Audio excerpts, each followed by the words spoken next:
investment multiplier is a concept given by J.M. Keynes in his Theory of General Employment, where he states that with the initial change in investment, the final increase in income and output will be much more than that initial change in investment, right? So K, or the multiplier, is the ratio of change in income due to change in investment, right? So that ratio will depict the value of multiplier, right? And the value will depend upon the marginal propensity to consume, right? This is the topic from where we have to start today, that is forward and backward action of multiplier. Now forward action of multiplier, as the name suggests, that multiplier आगे की ओर move करेगा, right? और multiplier आगे की ओर equilibrium income को move कराएगा, right? So when it happens, जब initial increase in investment होता है, see this diagram, right? Initially the aggregate demand was here, right? That is consumption plus investment. So equilibrium is taking at this place, that is E1, जहाँ पे equilibrium level of income is Y1, right? So after an autonomous increase in investment, that is change in investment, this delta I you can see here, right? So एक parallel moment of parallel shift in this curve will show you कि autonomous investment है, right? Induced होता तो वो उसी point से शुरू होता, because it is parallel, both the curves are parallel, it shows that there is an autonomous investment में increase ये हुआ है, right? So the curve moves upwards like this, and the new equilibrium that is formed is as on equilibrium 2, E2, right, at this point. So the income has increased from Y1 to Y2 level. With that much level of investment, income has increased this much. You can see the gap, right? So this is greater than this. That is due to the working of multiplier, which is depending upon again MPC, the value of MPC, right? So ये होता है forward, right? So this arrow shows कि आगे की ओर जा रहा है level of income with the initial increase in investment.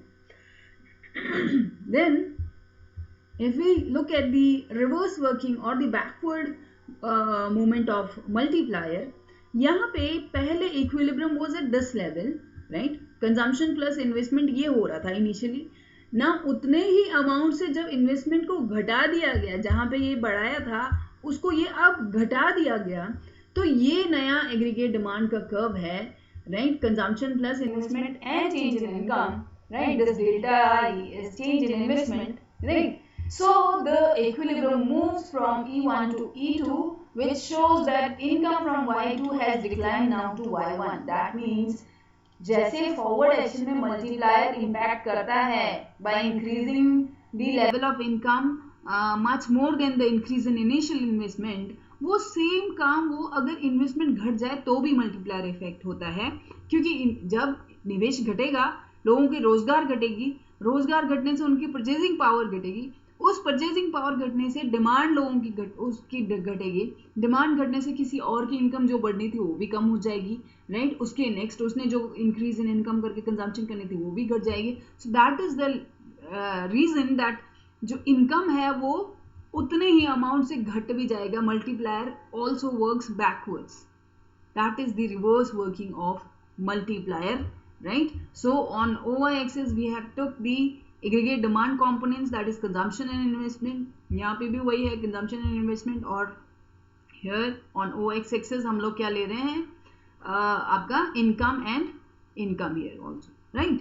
So यहाँ पे Y लिखा हुआ है, ये Y income को दिखा रहा है. This is not OY axis, हाँ, OY axis ये इधर यही होता है, ये X axis होते हैं, right? So Y represents the income here. So this is how forward and backward action of multiplier इस तरह से होता है, right? I have shown it to you through this diagram. Then what are the assumptions on which multiplier is based or multiplier process is based, right?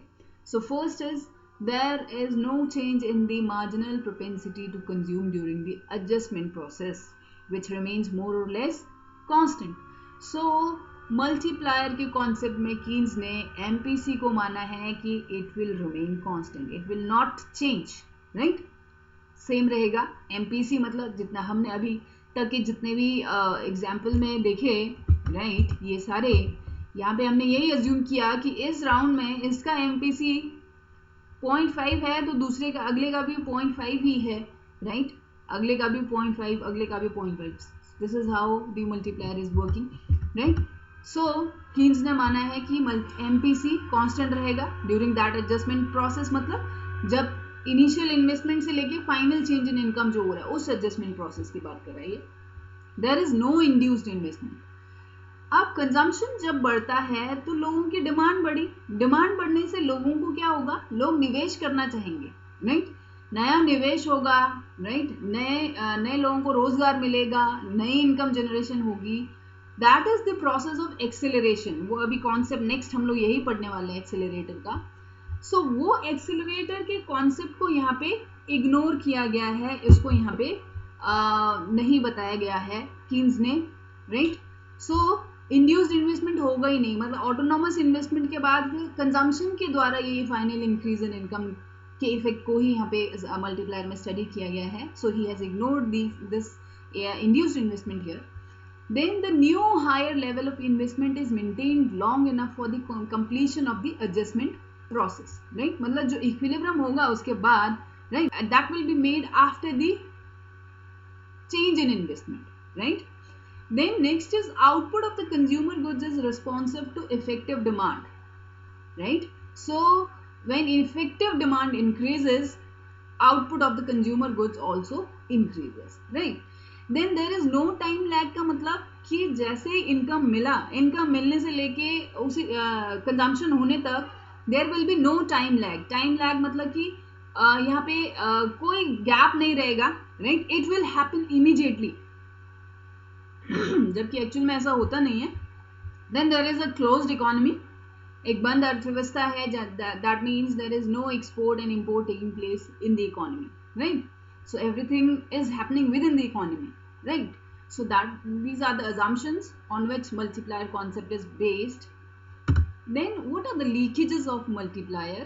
Leakages मतलब कि multiplier की value क्यों कम आएगी, right, या multiplier काम करना बंद कर देगा.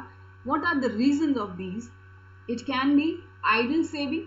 Idle saving मतलब लोग क्या कर रहे हैं, अपने पास सेव जो बड़ी हुई इनकम है, इनिशियल इंक्रीज इन इन्वेस्टमेंट हुआ 100 करोड़ का, वो 100 करोड़ लोगों ने बचा के रख लिया, राइट, या उसमें से उन्होंने 70% बचाया और 30% उसको यूज किया कंजम्पशन के लिए फर्दर, राइट, कंजम्पशन एक्सपेंडिचर उससे किया. सो वो जो आइडल सेविंग है, वो आइडल सेविंग की जो है वो लीकेज फ्रॉम द मल्टीप्लायर होगा, क्योंकि उसकी वजह से उतना 70% ऑफ जो इनकम बढ़ी थी इन्वेस्टमेंट की वजह से वो out of the process of income generation चला जाएगा, क्योंकि उसका कोई काम नहीं है, राइट, उससे ना निवेश हो रहा है, ना, क्योंकि निवेश को तो माना ही नहीं, इंड्यूस्ड इन्वेस्टमेंट को तो माना ही नहीं यहाँ पे, तो ना वो सेव करके रख दिया गया है, राइट. सो वो इनकम जनरेशन प्रोसेस से वो 70 करोड़ ऑलरेडी निकल गया. तो अब जो नेक्स्ट की इनकम बढ़ेगी तो वो 30 करोड़ से बढ़ेगी, फिर उसका कितना होगा, उसमें से 70% अगर कर दो तो फिर उसकी तीसरे की उतनी इनकम. सो ये जितना सेविंग की मात्रा अधिक होगी मल्टीप्लायर उतना कम हो जाएगी. वो हमने देखा था 1/1 माइनस एमपीसी और 1/MPS. तो एमपीएस की वैल्यू ज्यादा होगी, ऑब्वियसली मल्टीप्लायर की वैल्यू घट जाती है, right. Then purchase of shares and government securities.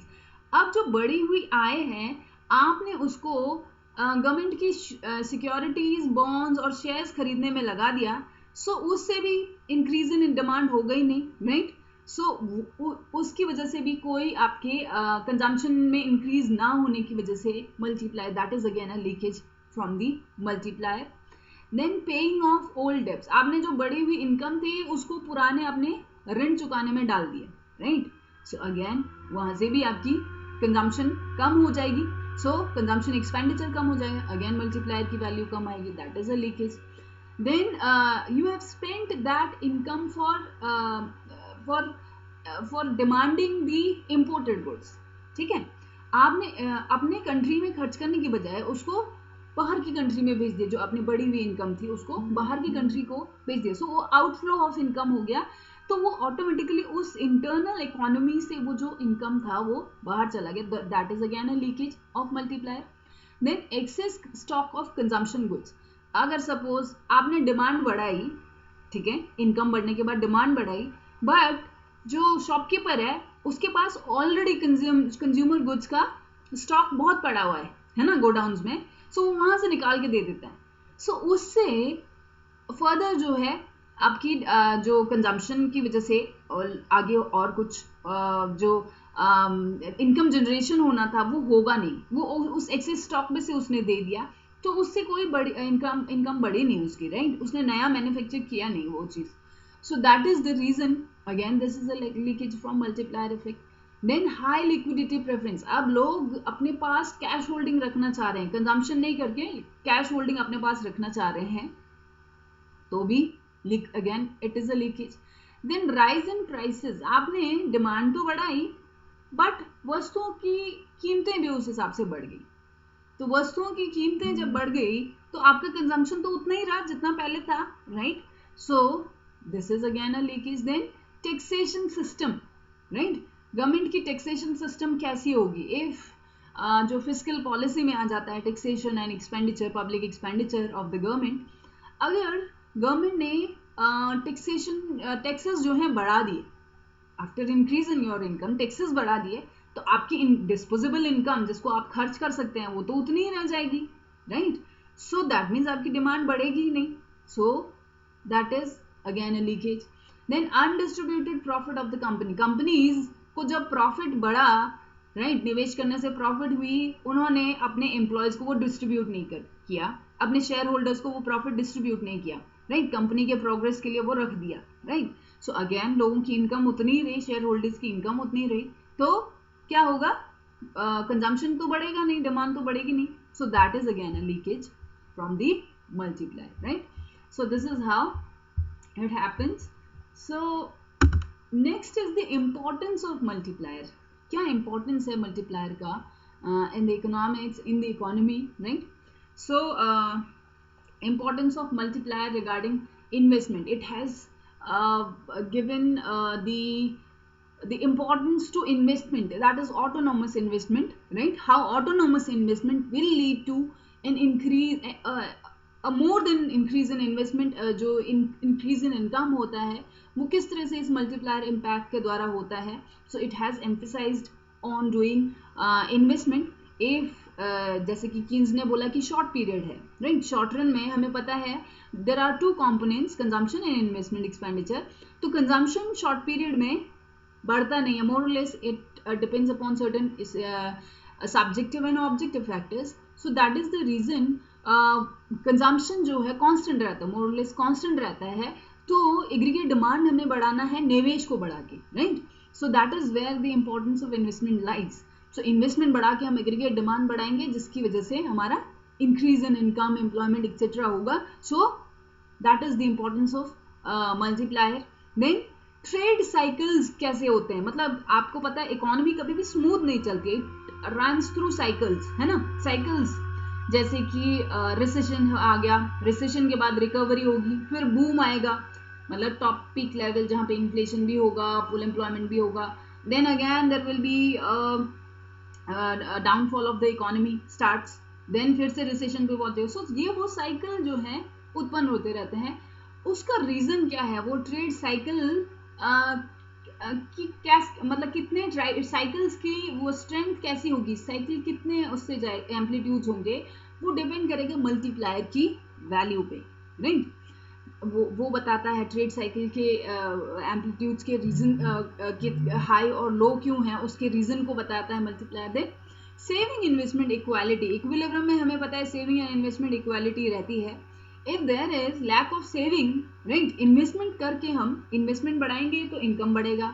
Income बढ़ेगा तो अगेन है ना मल्टीप्लायर प्रोसेस जैसे होगा, फिर दूसरे की इनकम बढ़ेगी, so this is how economy as a whole, जब इनकम लोगों की बढ़ेगी तो ऑटोमेटिकली सेविंग भी बढ़ेगी, so again the inequality between these two, saving and investment को हम इक्वालिटी पे फिर से ला सकते हैं by increasing investment and then income and then saving, right. Then it also helps in the formulation of economic policies, how economic policies can be framed by the government.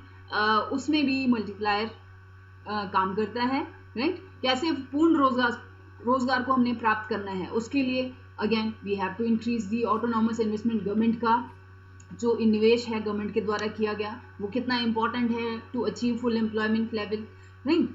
Trade cycle जो है उसको कितना control में किस तरह से रखना है, बिजनेस साइकिल्स, राइट.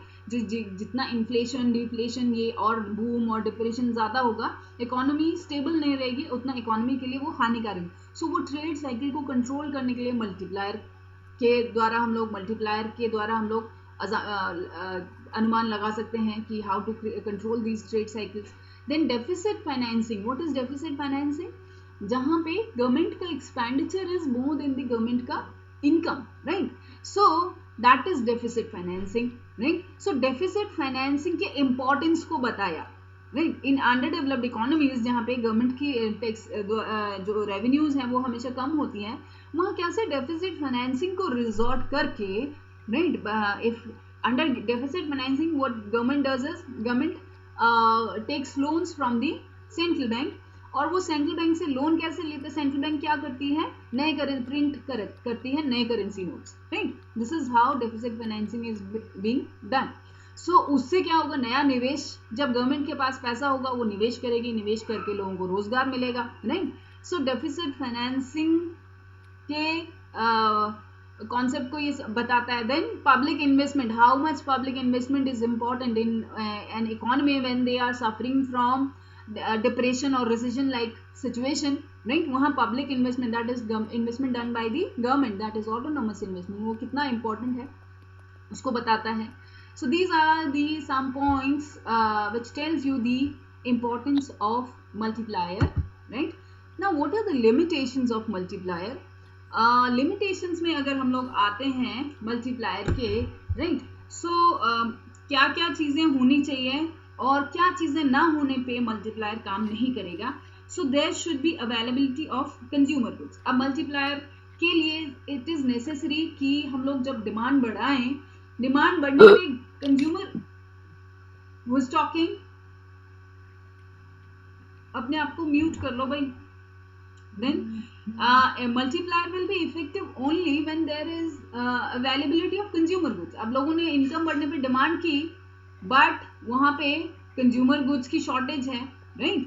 सो कंज्यूमर गुड्स की शॉर्टेज है तो फिर डिमांड बढ़ के भी फायदा नहीं है, राइट. क्योंकि वहाँ पे गुड्स तो मिलेगी नहीं, तो वो अल्टीमेटली प्राइसेस बढ़ाएगी गुड्स की, राइट. सो अगेन डिमांड उतना ही रह जाएगा. सो इसीलिए इट इज़ नेसेसरी कि कंज्यूमर गुड्स अवेलेबल हों, right. Then the multiplier period और जो टाइम लैग है वो कम से कम हो. जितना ये टाइम लैग ज़्यादा होगा ना, जहाँ से इनिशियल इन्वेस्टमेंट हुआ to final change in income, वो टाइम लैग जितना अधिक होगा उतना मल्टीप्लायर वीक हो जाएगा, उतना मल्टीप्लायर काम करना बंद कर देगा या उसकी वैल्यू बहुत कम हो जाएगी. जितना ये टाइम लैग का ज़्यादा कम होगा उतना मल्टीप्लायर की वैल्यू अधिक रहेगी, राइट. मतलब इमीडिएट जब इम्पैक्ट पड़ेगा, increase in income, increase in investment, then increase in income, then increase in consumption again, increase in income, then again increase in consumption, वो जल्दी जल्दी से होगा तो मल्टीप्लायर उतना ही इफेक्टिव होगा. जितना ये टाइम जितना लंबा होगा उतना मल्टीप्लायर की वैल्यू कम आएगी, राइट. और मल्टीप्लायर काम इफेक्टिव कम होगा, right. Than less than full employment level, it is very necessary that economy should be working at a less than full employment level. If there will be full employment already, right, so increase in demand होने पे नया रोजगार तो मिलेगा नहीं, it will only lead to increase in prices of the goods and services, right. less than full employment situation होना जरूरी है, इसलिए पूर्ण रोजगार है मतलब तो सभी रिसोर्सेज पहले ही एम्प्लॉयड हैं, तो नया एम्प्लॉयमेंट किसी को जनरेट करने की जरूरत ही नहीं है. सो अगर हम लोग फिर डिमांड करते हैं तो क्या होगा, उल्टा उससे प्राइसेस ही बढ़ेगी, right. So it is required कि less than full employment situation हो मल्टीप्लायर के को ज़्यादा इफेक्टिव रहने के लिए. Then steady flow of investment का मतलब है कि इन्वेस्टमेंट जो है वो कॉन्टिन्यूसली होता रहे इकोनॉमी में। अगर निवेश एक बार हो गया फिर नहीं हुआ उसके बाद, तो मल्टीप्लायर काम करेगा थोड़ी देर के लिए, फिर धीरे धीरे वो उसका जो इफेक्ट है वो फिर से वो इनिशियल जो जहां से वो शुरू किया था उसी लेवल ऑफ इनकम पे फिर से वो आके खत्म हो जाएगा, right. So it is required कि इन्वेस्टमेंट होता रहे। अभी हुआ 100 करोड़ का, फिर एक स्टेज के बाद 100 करोड़ का हो दूसरे राउंड में, फिर तीसरे राउंड में, इस तरह से कॉन्टिन्यूअस होना चाहिए इंजेक्शन ऑफ इन्वेस्टमेंट जो है इकोनॉमी में, अदरवाइज मल्टीप्लायर का इम्पैक्ट जो है वो खत्म हो जाएगा, right. Then increase in investment and expenditure should be in net, मतलब ये जो इन्वेस्टमेंट है, right, it should not be a replacement investment, है ना। रिप्लेसमेंट इन्वेस्टमेंट बढ़ा दिया मेंटेनेंस के लिए या वेयर एंड टियर के लिए, राइट, वो नहीं होना चाहिए। It should be a net increase in investment and expenditure as well, right. Then there is autonomous investment having a less multiplier effect, right. Autonomous investment, जैसे मैंने बताया कि कीन्स ने एक्सेलरेशन के प्रोसेस को यहाँ पे इग्नोर किया है, तो ऑटोनोमस इन्वेस्टमेंट की ही बात की है यहाँ पे। ऑटोनोमस निवेश हुआ, उसके बाद इनकम बढ़ी, फिर कंजम्पशन बढ़ी, फिर जो है इनकम बढ़ी, इस तरह से मल्टीप्लायर को बताया है।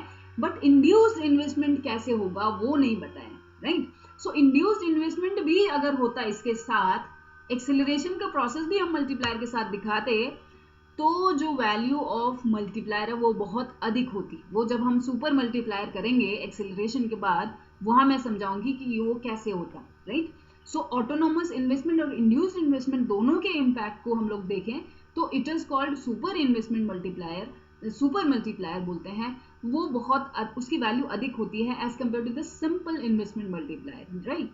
Then they have taken the assumption of closed economy, closed economy जहाँ पे एक्सपोर्ट इम्पोर्ट नहीं हो रहा है, right, which is not true. जहाँ पे आजकल हम लोग इकोनॉमीज में देखते हैं कि जो सारी मॉडर्न इकोनॉमीज जो है वहाँ पे ओपन इकोनॉमीज हैं, वो ट्रेड, इंटरनेशनल ट्रेड करती हैं, राइट। और दूसरा, क्लोज्ड इकोनॉमी होने की वजह से जो मल्टीप्लायर की वैल्यू है वो कम हो जाती है, राइट, क्योंकि वो डिमांड सिर्फ इंटरनल इकोनॉमी के अंदर जितनी है उतनी ही है। अगर हम लोग ओपन कर देते हैं, हमारे एक्सपोर्ट्स बढ़ाते हैं, तो उससे मल्टीप्लायर का वैल्यू जो है वो ज्यादा होता है, इम्पैक्ट जो है ज्यादा होता है, right. Then assumption of constant MPC, which is again MPC जो है हम लोग मान रहे हैं कि MPC कांस्टेंट है यहाँ पे, राइट, वो हमने assumption में भी पढ़ा, बट एक्चुअल में MPC कांस्टेंट नहीं रहता है, राइट। और MPC में चेंजेस की वजह से मल्टीप्लायर की वैल्यू में भी चेंजेस आती है, right. Then there should be an industrialised economy, जो मल्टीप्लायर का इम्पैक्ट है वो इंडस्ट्रियलाइज्ड इकोनॉमी में ज्यादा होगा। एग्रीकल्चरल इकोनॉमी में क्योंकि वो एक लैंड जो कि एक फिक्स फैक्टर है ना, और कुछ क्लाइमेटिक कंडीशंस पे हम लोग डिपेंडेंट रहते हैं, सो वहाँ मल्टीप्लायर की वैल्यू उतनी इफेक्टिव नहीं होती है। सो इट इज अज्यूम्ड कि एक इंडस्ट्रियलाइज्ड इकोनॉमी हो, right. Then assumption of surplus capacity in consumer goods industries. अब कंज्यूमर गुड्स इंडस्ट्रीज में सरप्लस कैपेसिटी का मतलब कि प्रोडक्शन कैपेसिटी ऑलरेडी ज्यादा हो, आप डिमांड बढ़ा दी, बट कंज्यूमर गुड्स इंडस्ट्रीज में कैपेसिटी नहीं है, तो हमारी डिमांड को कैसे सेटिस्फाई करेंगे, right. So there should be a surplus capacity in consumer goods industries according to the concept of multiplier, investment multiplier. Then resources of production जो चाहिए वो अवेलेबल हो, वो प्लेंटी हो, राइट, कि जैसे ही डिमांड बढ़ी, रॉ मटेरियल या स्पेयर पार्ट जो भी है ना, जो कि उस प्रोडक्शन प्रोसेस में यूज होने वाले, वो सारे रिसोर्सेज अवेलेबल हो रेडिली, ताकि डिमांड बढ़ने पे कंज्यूमर गुड्स की फट से सप्लाई भी बढ़ाया जा सके, राइट। सो वो रिसोर्सेज तो चाहिए उसके लिए भी, right. Then there should be no change in the distribution of income. Distribution of income बदलेगा तो MPC बदल जाएगा, राइट। मतलब कि डिस्ट्रीब्यूशन ऑफ इनकम से मतलब कि इक्वालिटी है या बहुत ज्यादा डिसइक्विलिब्रियम, क्या बोलते हैं, किसी की इनकम बहुत कम है, किसी की बहुत ज्यादा है, या इक्वल है सब में डिस्ट्रीब्यूशन, राइट। तो वो जो डिस्ट्रीब्यूशन ऑफ इनकम है उसमें चेंज नहीं आना चाहिए, वो चेंज होगा तो MPC चेंज हो जाएगी, right. There should be no changes in the prices of goods and services, right, and acceleration effect को यहाँ पे इग्नोर किया गया है। So these are the limitations जहाँ पे मल्टीप्लायर काम इफेक्टिव कम रहेगा या काम करना बंद कर देगा, राइट। सो क्रिटिसिज्म पे आते हैं तो मोर और लेस यही पॉइंट्स और बेस्ड ऑन द अजम्पशंस आप लोग क्रिटिसिज्म इसका कर सकते हैं, right.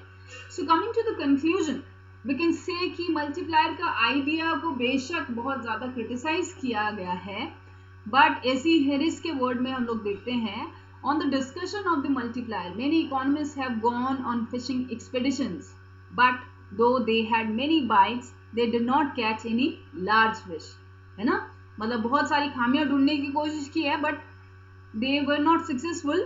Indeed, they have added much to Keynes' relative simple and unverified presentation. मतलब यहाँ पे लिख दिया है अनवेरिफाइड, मतलब कि अगर हम लोग इसको एम्पिरिकली देखते हैं तो it is not very correct, right, and it is a very simple theory, tautological जिसको बोलते हैं कि हाँ जो कि पता है कि निवेश बढ़ेगा तो इनकम जो है उससे ज़्यादा ही बढ़ेगा।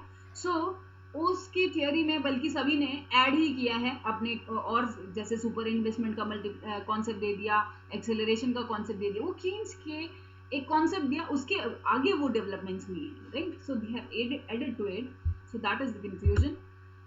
देन